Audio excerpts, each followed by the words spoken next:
I walked into my 70th birthday party with a black eye, and the whole room went silent.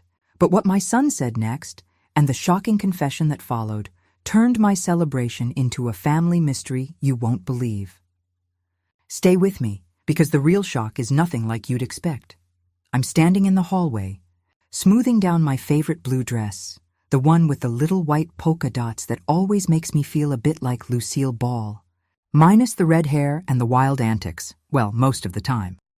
I can hear the hum of voices and the clinking of glasses from the living room.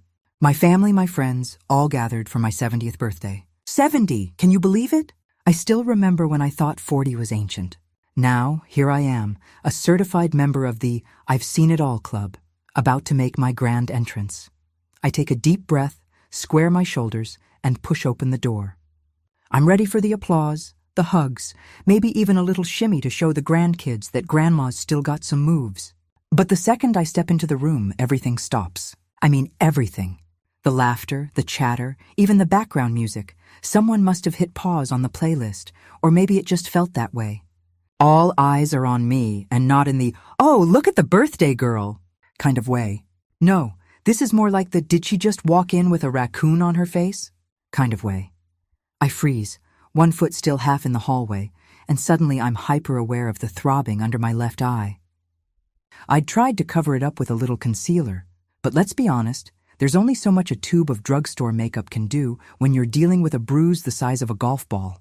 I can feel the heat rising in my cheeks, and for a split second, I consider backing out and pretending I forgot something in the car. But it's too late. The room is silent, and I'm the main attraction. Now I know what you're thinking. What happened to her eye? Trust me, I was asking myself the same thing when I looked in the mirror that morning. It's not every day you wake up looking like you went around with Mike Tyson. But before I can say a word, before I can even muster up a nervous laugh or a witty remark, my son, my sweet, always too calm son, stands up from the couch. He's got that look on his face, the one he used to get when he was about to confess to breaking a window with his baseball, but wanted to make it sound like it was for a good cause. He clears his throat, glances around the room and says, "It was my wife. She taught her a lesson." Just like that. No context, no explanation, just drops it like a bomb in the middle of my birthday party. And his wife? She's sitting there, grinning like she just won the lottery, or at least a really good scratch-off ticket. She gives me a little wink, and I swear for a second I wonder if I've stumbled into an alternate universe. At this point, I'm thinking, is this a birthday party or an episode of Dateline? You know, the kind where the neighbors say, "She was always so nice, we never expected anything like this." I can see my cousin Linda clutching her pearls, her eyes wide as saucers. My best friend Carol is already halfway out of her seat, probably ready to call 911 or at least the local gossip hotline. The grandkids are staring at me like I've just come back from a secret mission. Even the dog looks concerned. I try to laugh it off, but my voice comes out a little shaky. "Well, I guess that's what I get for trying to keep up with the younger generation," I say, hoping someone will crack a smile. But the tension in the room is thicker than my Aunt Marge's gravy at Thanksgiving. No one moves. No one breathes. I can practically hear the collective thought. What lesson did she need to learn? My son's wife, bless her heart, is still beaming. She's always been a little intense about her self-defense classes. Ever since she started taking Krav Maga, she's been convinced that every woman in the family needs to know how to take down a mugger, or, apparently, a mother-in-law. I remember her trying to show me a move last week, insisting it was just in case. I thought I was being a good sport, but maybe I should have worn a helmet. But right now, none of that matters. The room is still frozen, and I'm standing there, feeling like the world's oldest deer in headlights.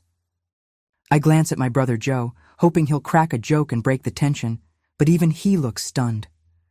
And that's saying something. Joe's the kind of guy who once wore a clown nose to a funeral just to lighten the mood. I start to wonder if I should just come clean. Tell everyone it was a stupid accident with a kitchen cabinet and my own stubborn refusal to ask for help. But there's something almost comical about the way everyone is reacting, like we're all characters in a sitcom and someone forgot to cue the laugh track. I half expect someone to jump out from behind the couch with a camera and yell, "Surprise! You're on candid camera!" Instead, we're all just standing there, suspended in this weird, awkward silence.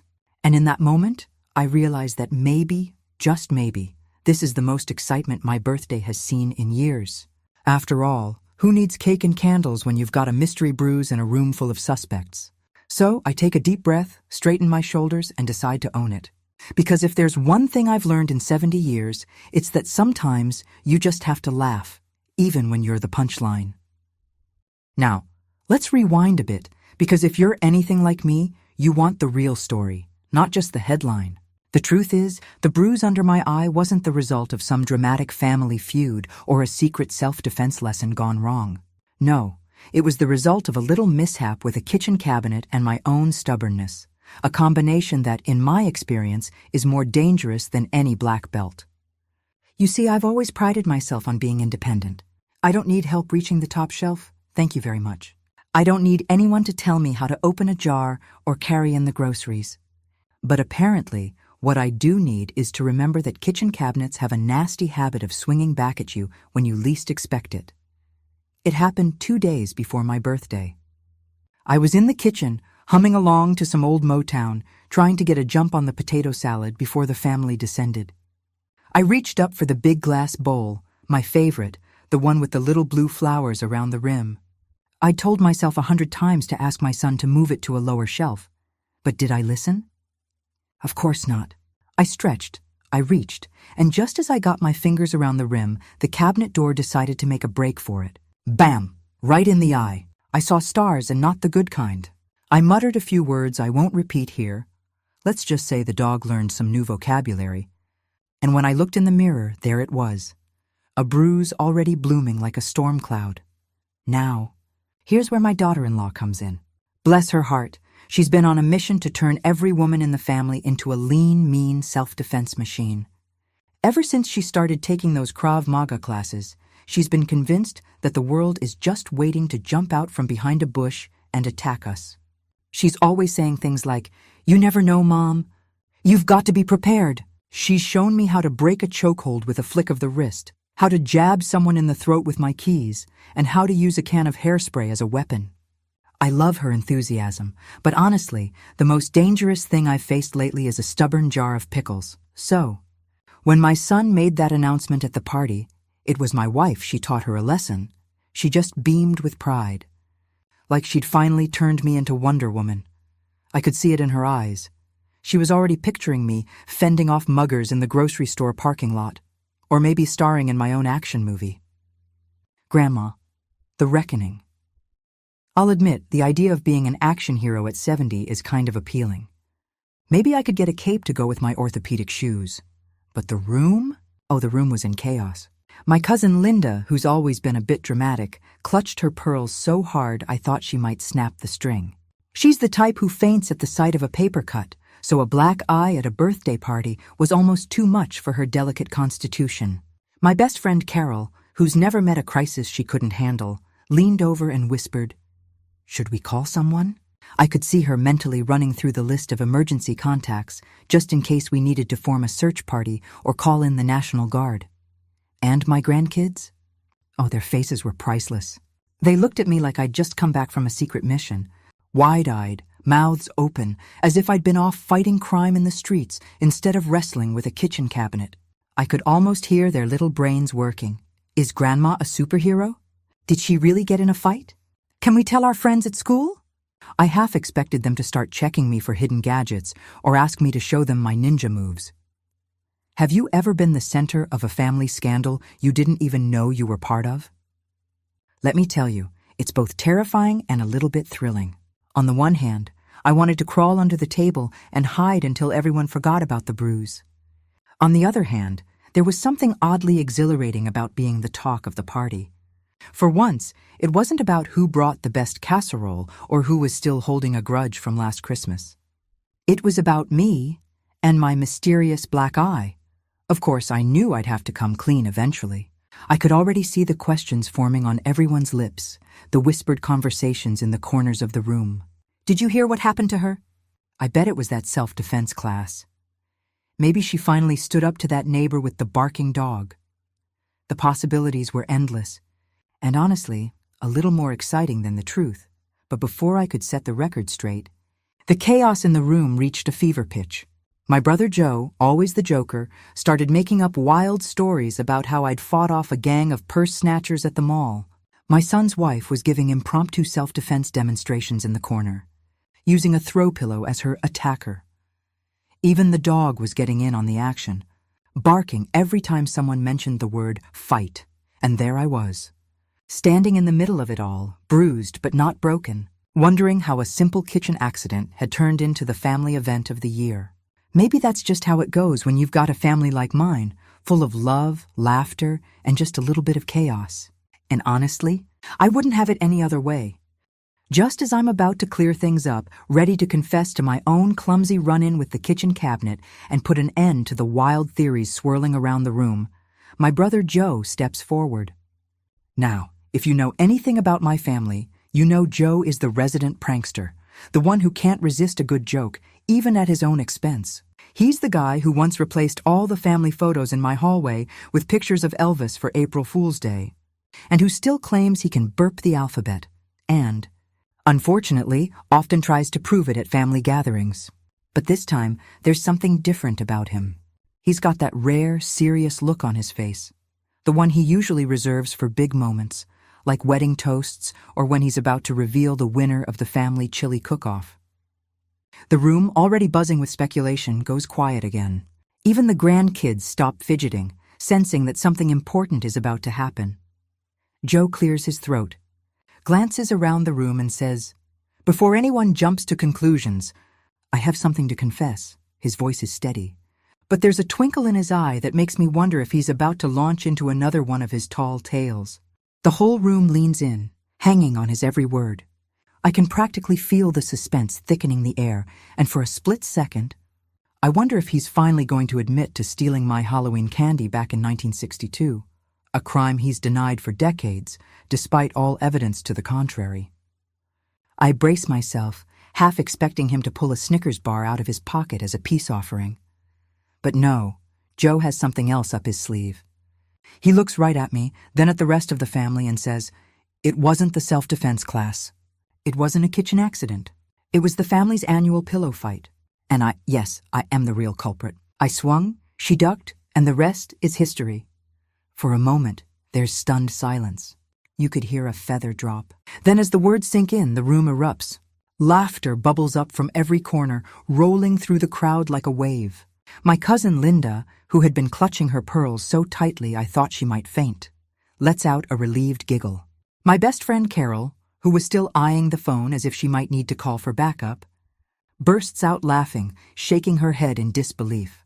The grandkids, who had been eyeing me with a mix of awe and concern, immediately start clamoring for details. "Was it a sneak attack, Grandma? Did you use the big fluffy pillow or the little one with the tassels? Can we have a rematch?" Even the dog, sensing the shift in mood, starts wagging his tail and barking as if he wants to join in the fun. My daughter-in-law, who had been basking in the glory of her supposed self-defense lesson, looks a little deflated, but she manages a good-natured smile.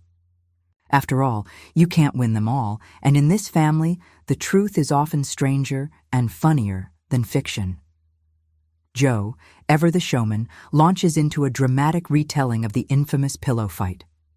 He describes how the grandkids had challenged the adults to a no-holds-barred, winner-takes-all battle in the living room, how the pillows were flying fast and furious, and how in the heat of the moment he'd gone for a big, sweeping swing, only for me to duck at just the wrong time. "It was like something out of a cartoon," he says, grinning.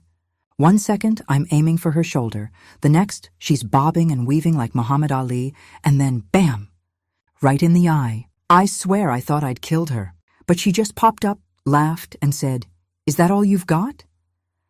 The room roars with laughter, and I can't help but join in. Even as I rub my still tender eye, there's something magical about moments like this, when the truth finally comes out, and it's even better than the wildest rumors. The tension that had been hanging over the party evaporates, replaced by a sense of relief and camaraderie. People start sharing their own stories of family mishaps and accidental injuries. Linda admits to once giving herself a black eye with a curling iron. Carol confesses to tripping over her own feet at her daughter's wedding and taking out the cake table. Even my son's wife, still a little disappointed that her self-defense lessons weren't the cause of my bruise. Laughs and promises to teach Joe a few moves next time. As the laughter dies down, I look around the room and feel a wave of gratitude. Yes, my eye still hurts, and yes, I'll probably be sporting this shiner in all the birthday photos, but I wouldn't trade this moment for anything. This is what family is all about. Messy, unpredictable, and full of surprises. We may drive each other crazy sometimes, but when it comes down to it, we're always there for each other, ready to turn even the most embarrassing mishaps into cherished memories. Joe comes over and gives me a big, sheepish hug. "Sorry, sis," he whispers, "but you've got to admit you've still got some pretty good moves." I laugh and swat him with a throw pillow just to prove his point. The grandkids cheer and someone starts chanting, "Rematch! Rematch!" I shake my head, but I know this story will be retold at every family gathering for years to come. And as I look around at the smiling faces, I realize that maybe, just maybe, this was the best birthday surprise of all. So, there I was, standing in the middle of my own birthday party, bruise and all, surrounded by the people I love, each of them ready to defend me, blame each other, or just laugh about it. And you know what? That's what family is all about. The drama, the confusion, the love, and yes, even the bruises.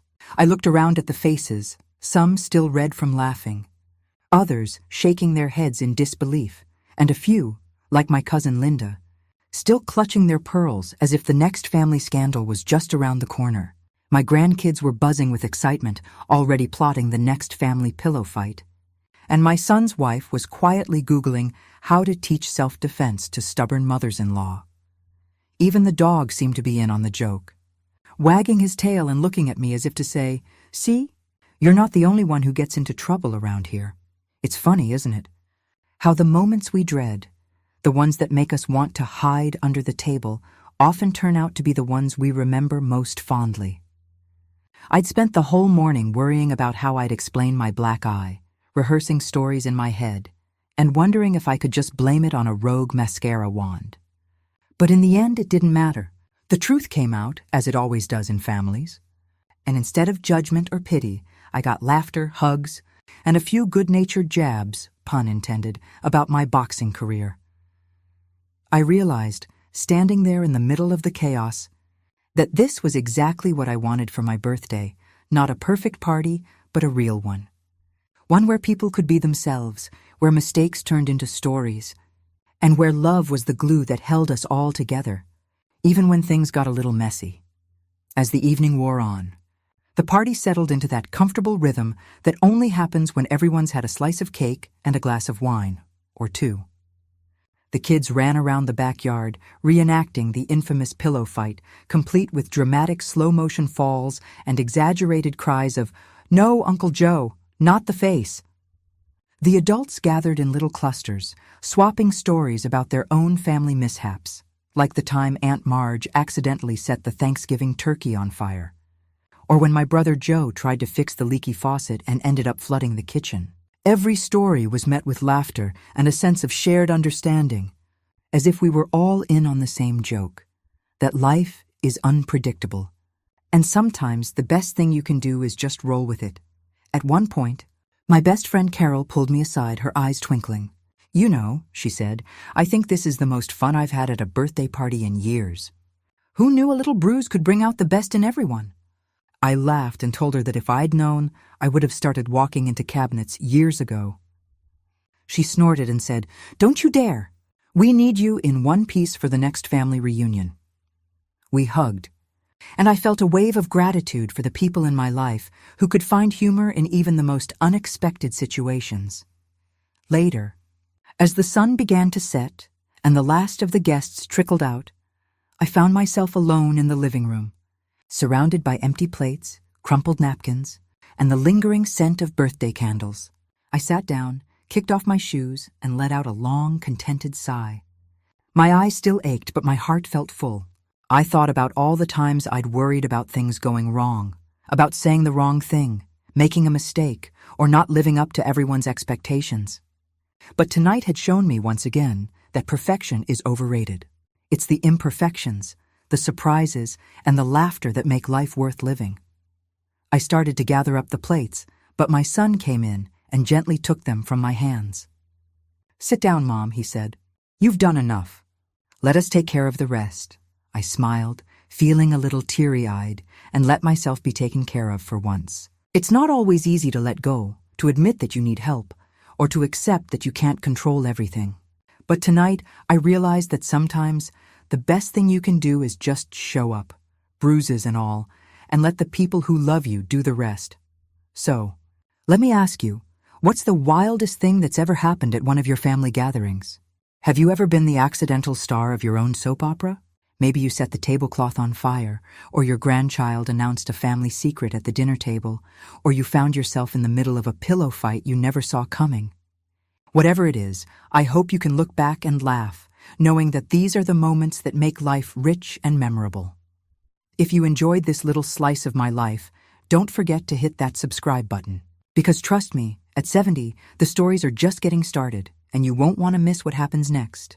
Whether it's another kitchen mishap, a new self-defense lesson, or just the everyday adventures of family life, I promise there will be plenty more laughs, a few tears, and maybe even a bruise or two, though hopefully not on my face next time. So stick around, share your own stories in the comments, and let's keep celebrating the beautiful, messy, hilarious journey we're all on together.